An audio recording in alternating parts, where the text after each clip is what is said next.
Père, je te remercie pour cette émission aujourd'hui. Père, je prie que quelqu'un puisse être fortifié dans son cœur par le Saint-Esprit.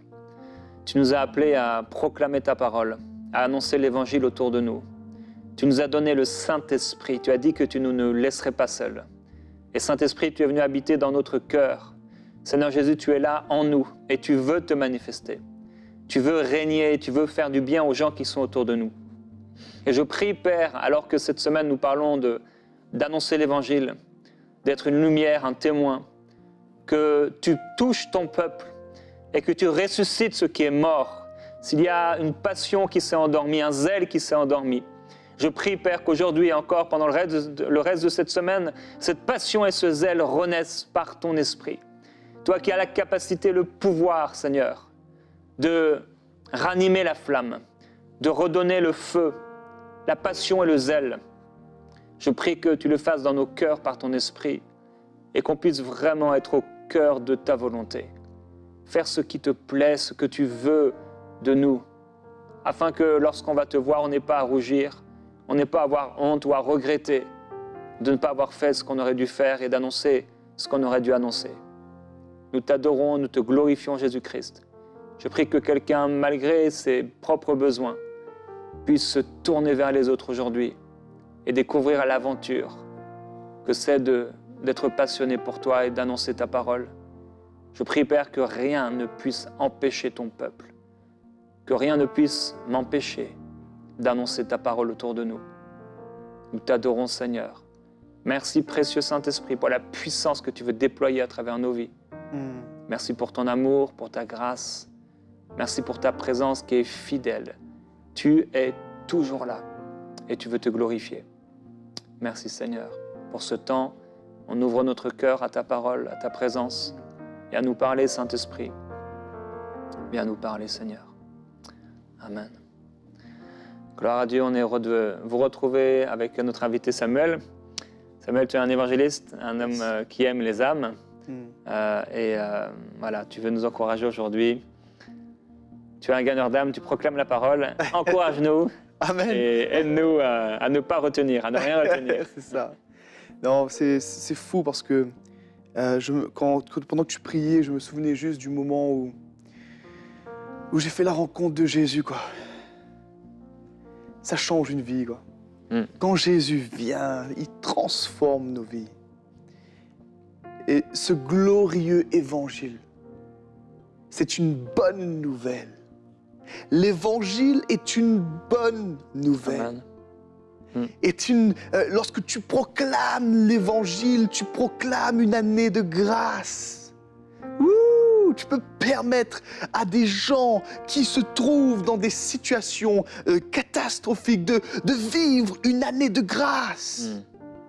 Et c'est cette puissance que Jésus a reçue et qui nous la donne.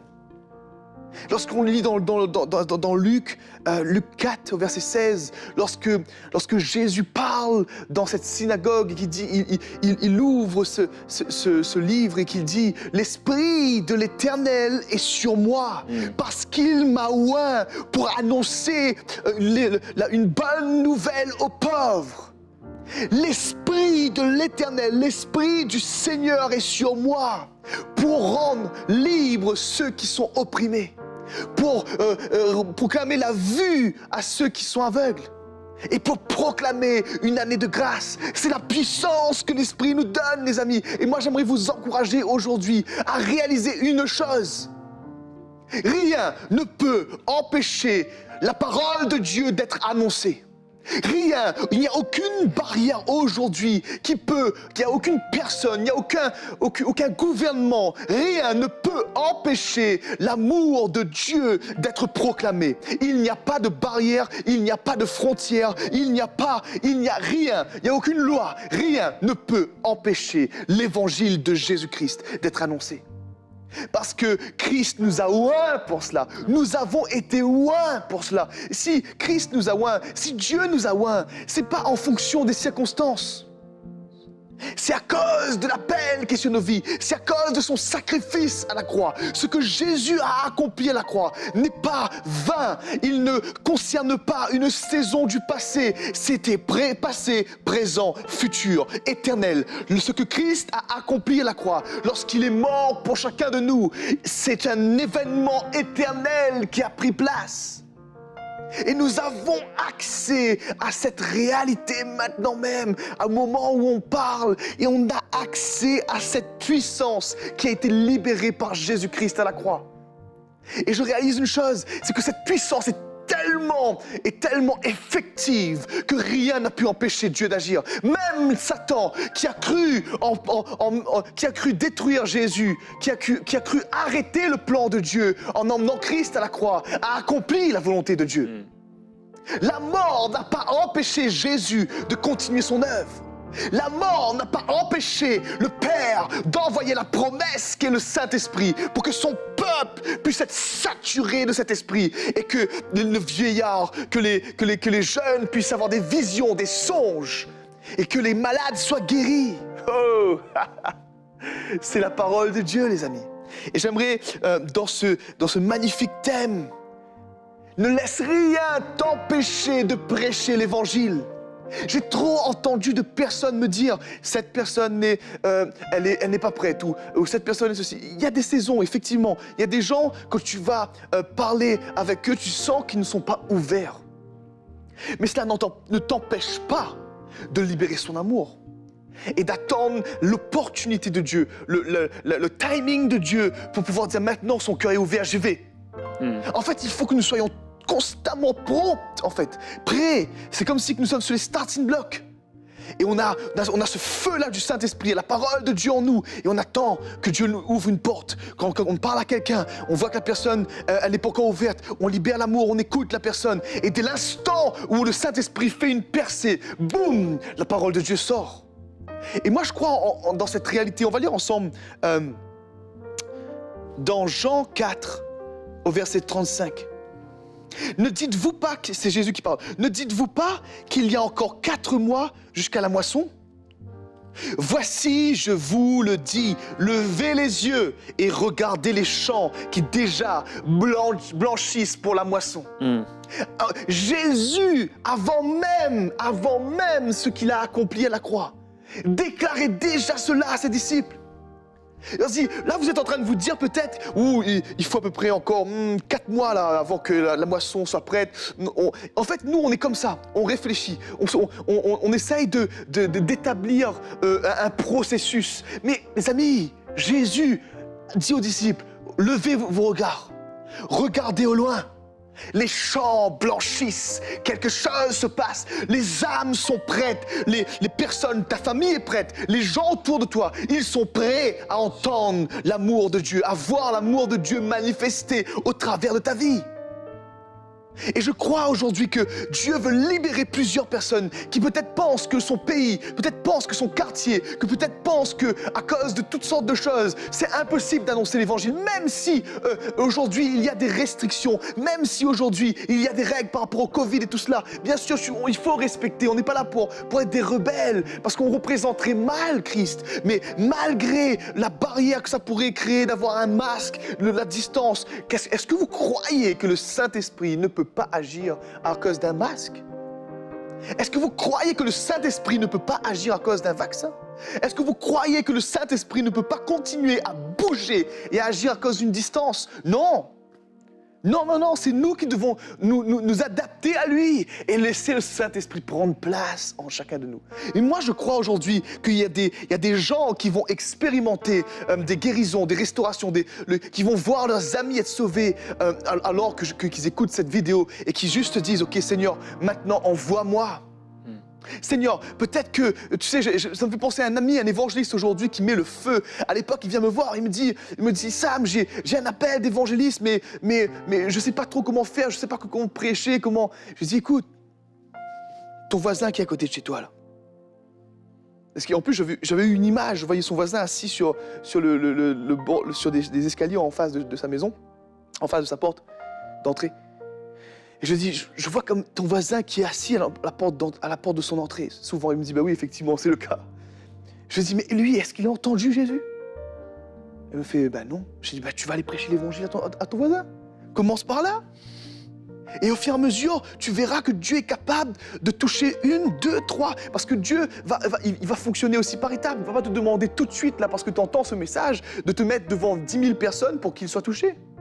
Je suis en train de penser d'ailleurs, au moment où je vous parle de ça, j'ai un autre témoignage qui arrive. Un autre jeune évangéliste, d'ailleurs, que je forme. C'était magnifique, en fait. Cette histoire-là était vraiment magnifique. Il entend ce message.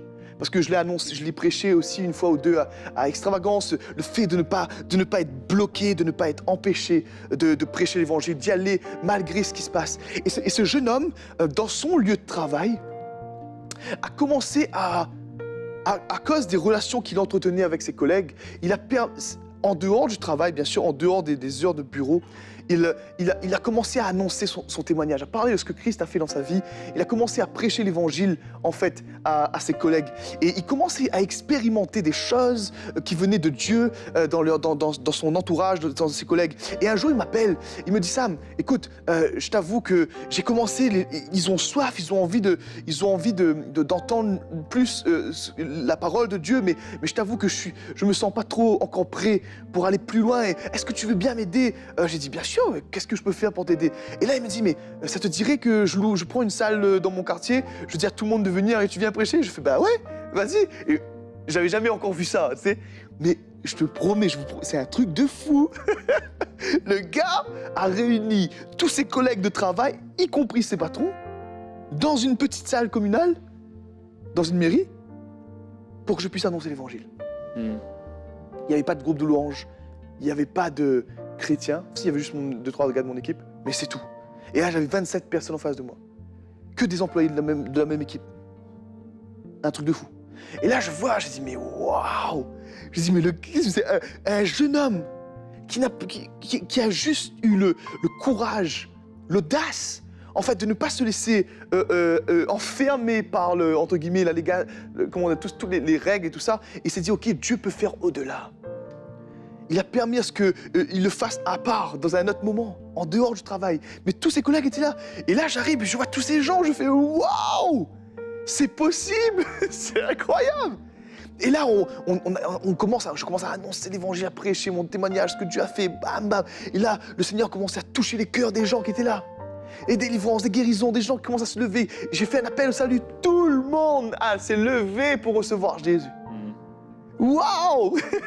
C'est possible! Alors que tout le monde dit qu'il y a des barrières, il y a ceci, il y a cela, il y a la laïcité, il y a tout ça. Mais écoutez-moi bien les amis, le Saint-Esprit n'est pas limité par tout ça. Bien qu'on est là pour respecter, bien sûr, mais je peux vous dire qu'il peut vous donner des stratégies divines pour qu'on puisse toucher ces gens-là, pour que le Seigneur puisse toucher ces gens-là. On va lire ensemble dans Acte 8, au verset 1er. Il y eut ce jour-là une grande persécution contre l'église de Jérusalem. Et tous, excepté les apôtres, se dispersèrent dans les contrées de la Judée et de la Samarie. Des hommes pieux ensevelirent Étienne et le pleurèrent à grand bruit. Saul, de son côté, ravageait l'église, pénétrant dans les maisons. Il en arrachait hommes et femmes et les faisait jeter en prison. Ceux qui avaient été dispersés allaient de lieu en lieu, annonçant la bonne nouvelle de la parole. Là, on ne parle même pas des apôtres, puisqu'il est dit que, excepté les apôtres, tous ceux qui étaient là, les chrétiens qui étaient là, ont été dispersés à cause de la persécution. Et dans ce passage, on voit que ce n'est pas une persécution où c'est juste des lois. On parle là qu'il y a carrément Paul, l'ancien Paul, avant qu'il soit touché, il allait de maison en maison pour enfermer. Et la Bible nous dit, dans l'histoire, on sait aussi que c'était plus grave, c'était plus intense, c'était plus dangereux. Ce que Paul faisait vivre à l'époque aux chrétiens, c'était atroce. Et malgré cette persécution intense, malgré le fait que les apôtres n'étaient pas avec eux, les chrétiens qui étaient dispersés se mettaient à annoncer l'évangile, annoncer la parole de Dieu. Moi, je crois aujourd'hui que rien ne peut empêcher un chrétien zélé, rempli du Saint-Esprit, d'annoncer l'évangile. Rien ne peut t'empêcher d'annoncer l'évangile. Il suffit juste que tu acceptes que tu acceptes d'être utilisé par lui, comme ce petit garçon qui a 5 pains et 2 poissons. Il n'aurait jamais dit, il n'aurait jamais imaginé qu'avec ce petit peu de nourriture qu'il est allé chercher pour sa famille, qu'il allait nourrir plus de 5000 hommes. Et les femmes et les enfants en plus, on ajoute ça et ça fait plus que 5000. Et je réalise aujourd'hui que le peu qu'on a, les amis, le peu que tu as aujourd'hui d'expérience ou de moments avec Dieu, ce petit peu-là, ce petit peu de choses que tu as aujourd'hui, Dieu peut l'utiliser littéralement. Les apôtres étaient tous là, les disciples étaient tous présents aux côtés de Jésus, mais eux étaient en train de réfléchir à comment on va organiser, comment on va faire pour les nourrir, comment on va faire ceci, cela. Et Jésus a dit, écoutez, occupez-vous vous-même de tout ça. Pour leur dire, écoutez, la foi fait la différence. Et il y a ce petit garçon qui arrive, il dit, ok, tiens, voilà, c'est bon. C'est bon. Et eux, les disciples, ils voyaient la charge. Et Jésus, il voyait le miracle. Les disciples voyaient la charge. Le garçon voyait ce qu'il avait. Et Jésus voyait le miracle. Alors à ce moment-là, Jésus utilise le peu que ce petit garçon avait. Et il nourrit tout le monde. Et encore mieux, il envoie les disciples. Il y avait 12 paniers, spécifiquement pour eux, chacun, pour aller récupérer les restes. Il en restait. En plus de ce que tout le monde avait mangé, il en restait. Et Jésus a dit, a fait comprendre aux disciples, écoutez, vous marchez par la foi ou vous marchez par la vue? Je multiplie.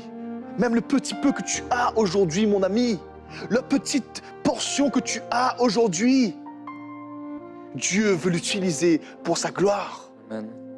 Pour nourrir des foules. Et ce jeune homme que je formais, il était là et puis il était tellement heureux. À la fin, il me dit, mais c'est fou. Je dis, mais oui, je me rends compte, oui, je vois, c'est tous tes collègues, ouais, effectivement. Ouais. Un truc incroyable. Et pourquoi lui et pas nous? Pourquoi lui et pas... Je pense que Dieu peut vraiment nous surprendre. Il peut vraiment, et il veut surprendre ceux qui écoutent en ce moment même, qui regardent en ce moment même cette émission. Dieu veut te surprendre. Dieu veut réellement te montrer sa grandeur.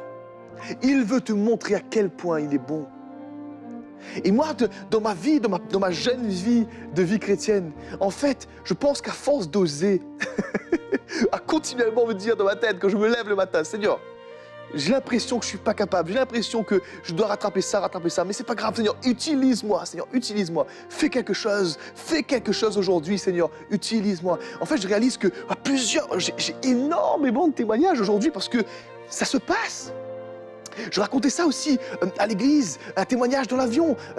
Lorsque j'étais dans cet avion pour venir d'ailleurs au Canada, j'étais là et puis j'étais fatigué, j'étais dans mon siège, comme j'arrive pas à dormir dans l'avion, c'était compliqué, donc mes jambes touchaient à l'avant, enfin bref. Et j'avais encore beaucoup d'heures de vol devant moi, il était 11h minuit, et là je me dis, waouh, je suis fatigué, il faut que j'aille prendre un truc à boire. Et là je me lève et puis je sens dans mon cœur qu'il faut que j'aille à l'arrière de l'avion, même si c'était pas logique puisqu'il y avait des choses juste à côté, mais j'ai pris l'habitude de laisser Dieu me diriger, même si j'ai l'impression, je suis pas sûr que c'est lui qui me dit ça, ou c'est moi-même qui me parle, ou c'est Dieu. Je dis, j'essaye quand même. Je sens dans mon cœur, il faut que tu ailles au fond de l'avion. Mais je vais au fond de l'avion, point. Je vais au fond de l'avion et je me sers un petit coca tranquille, posé, je vais prendre... Et là, il y a un gars qui arrive. Et ce gars, il se sert à boire également. Et là, effectivement, dans le moment, on a commencé à parler, on se posait des questions, comment ça va, tout ça. Et puis finalement, on est venu à prêcher. Je suis venu à prêcher l'évangile, en fait. Je l'ai annoncé, je lui ai parlé de qui j'étais. Et j'ai eu à cœur de lui expliquer d'où je venais. Je lui ai dit, tu sais, moi j'étais dans telle attitude, telle addiction, telle chose. Et Dieu m'a retiré de là. Et là, le gars, je vois qu'il m'écoutait vraiment attentivement. Vraiment attentivement. Et du coup, je continue. J'annonce l'évangile, je parle de ce que Christ a fait pour moi et je parle de ce que Christ peut faire pour lui. Et là, il se met à ouvrir son cœur. Il me parle de ce que lui, pourquoi il est dans l'avion en ce moment-là. Il a vécu des choses difficiles et il a décidé de partir. Et je me dis, mais waouh! Et là, il me regarde et il me fait, mais je pense que c'est pas pour rien que je te parle aujourd'hui. Et je dis, mais moi aussi pareil, je pense qu'il y a vraiment quelque chose que Dieu veut faire pour toi. Et là, je lui parle de Jésus, et puis il me parle de son cœur, de ce qu'il a vécu, de son expérience. Et finalement, il accepte que je puisse prier avec lui. Et donc, je prie avec lui. Et le Seigneur le touche. Et on continue à parler. Et à un moment donné, je lui dis, est-ce qu'il comprend aujourd'hui que Christ veut venir vivre en lui? Il me dit, oui, il pense comprendre. Mais il ne pense pas que Christ n'aurait voulu venir vivre en lui. Je lui dis, mais bien sûr, mon ami, si tu te repens de tes péchés, si tu veux vraiment que Christ vienne habiter en toi, si tu l'accueilles, si tu ouvres ton cœur, il va venir. Et maintenant, à un moment où je te parle, ça va arriver. Et là, il me répond, il me fait, waouh, ok. Je fais, tu es d'accord, est-ce qu'on prie ensemble? Il fait, oui. Et du coup, je me retrouve à prier pour lui, faire la prière du salut. Il fait cette prière, mais avec foi. Larmes dans les yeux, Dieu le touche. Et là, je réalise, je fais, waouh. J'aurais pu, vous savez, la barrière ici, c'était quoi? C'était la fatigue, c'était l'avion.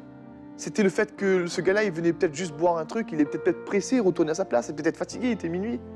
J'aurais pu me donner toutes ces raisons-là, en fait, pour me dire que je ne lui annoncerai pas l'évangile tout de suite, je veux le laisser se reposer. Mais non, les amis, mais non. La folie de l'évangile, la folie de la prédication. Dieu te demande d'annoncer l'évangile.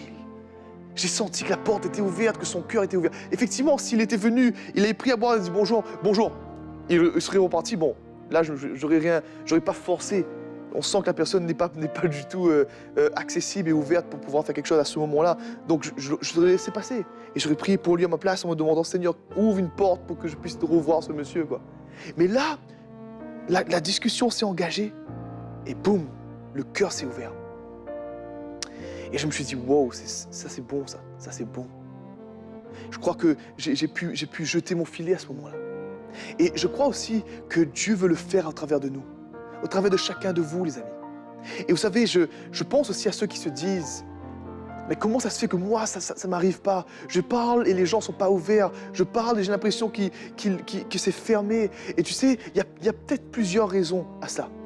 Mais s'il y a une chose que je pourrais t'encourager à faire, je t'encourage à juste prier et chercher la face de Dieu régulièrement, au maximum que tu peux. Prie, cherche la face de Dieu. Parce que lorsque tu pries pour les âmes, lorsque tu pries pour que Dieu touche ceux que tu vas rencontrer un jour, tu pries, tu demandes à Dieu de t'utiliser, que son onction repose sur toi pour les gens. Et bien, en fait, quand tu pries, Dieu utilise en fait ce moment pour dégager l'atmosphère, en fait. Et en fait, tu es tellement saturé de la présence de Dieu, même si tu ne le sens pas physiquement, mais tu es saturé de la présence de Dieu parce que tu passes du temps dans la prière, dans la présence de Dieu. Et bien, cette onction qui se repose sur toi dégage, en fait. Quand tu rencontres quelqu'un, cette personne est à la base aveuglée, mais alors à cause de l'onction qui repose sur toi, tout à coup, ses yeux s'ouvrent. Et c'est comme si cette personne commence à percevoir, en fait, et à percevoir qu'il y a un espoir. Et moi, j'ai remarqué qu'il y a des moments où pendant une grande saison, j'avais du mal à prier, à chercher la face de Dieu. Ça arrive à tout le monde et Dieu nous pardonne pour cela. Il veut nous aider à sortir de là. Mais je me rendais compte que moins je priais dans mon intimité, et moins c'était facile dans mes échanges avec les gens. Et je me suis dit, ok, il y a peut-être un lien entre les deux. Je me dis juste peut-être, il y a des moments où le matin, j'ai pas eu le temps de prier et Dieu m'a quand même utilisé pour toucher les gens. Mais je parle dans le quotidien, de notre quotidien. Je pense qu'il est important de s'imbiber de la présence de Dieu. Parce que tôt ou tard, Dieu peut utiliser ça pour ouvrir le cœur de quelqu'un. Et si tu es là et que tu m'écoutes, j'aimerais te dire qu'il n'y a aucune barrière. Si tu te consacres à Jésus et que tu crois qu'il peut t'utiliser, alors tu vas vivre des choses extraordinaires, tu vas vivre des expériences extraordinaires. Je vais prier maintenant pour ceux et celles qui m'écoutent et qui ont soif de vivre ce genre de moment. Père, je prie dans le nom de Jésus pour ces personnes qui nous écoutent maintenant, qui nous regardent maintenant. Dans le nom de Jésus, viens saturer leur cœur. Je prie que tu viennes amener une passion, un feu nouveau pour pouvoir annoncer ton évangile. Je prie, Père, que toute barrière, que tout raisonnement, que tout faux raisonnement qui peut-être les bloque et les empêche de pouvoir libérer ce que Dieu a placé en eux. Je prie que cela saute dans le nom de Jésus. Que s'il y a de quoi que ce soit qui les aveugle, maintenant je prie qu'ils recouvrent la vue. Seigneur, je prie que maintenant tu puisses faire un signe, que tu puisses faire un signe afin qu'ils puissent se rendre compte comme jamais auparavant que tu es présent dans leur maison et que tu es sur eux, Père. Je prie pour ceux qui n'ont pas reçu encore le baptême du Saint-Esprit. Saint-Esprit de feu, maintenant qu'ils le reçoivent également. Saint-Esprit, viens saturer leur maison, viens saturer leur couple, viens saturer maintenant leur corps physique, viens secouer le lieu où ils sont, Père. Viens te révéler à eux. Je prie que Jésus, tu viennes te révéler à ton peuple, parce que ton cœur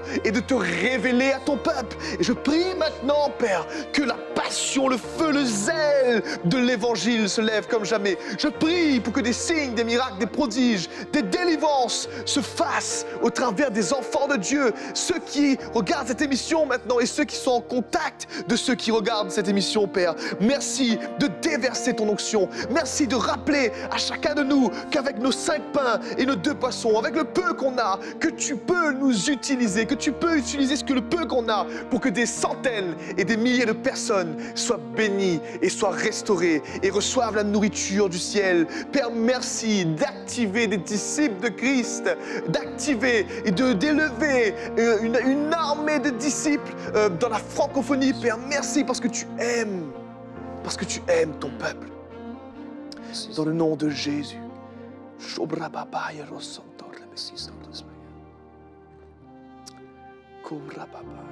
Merci Seigneur. Merci Seigneur Jésus-Christ. Oh Jésus.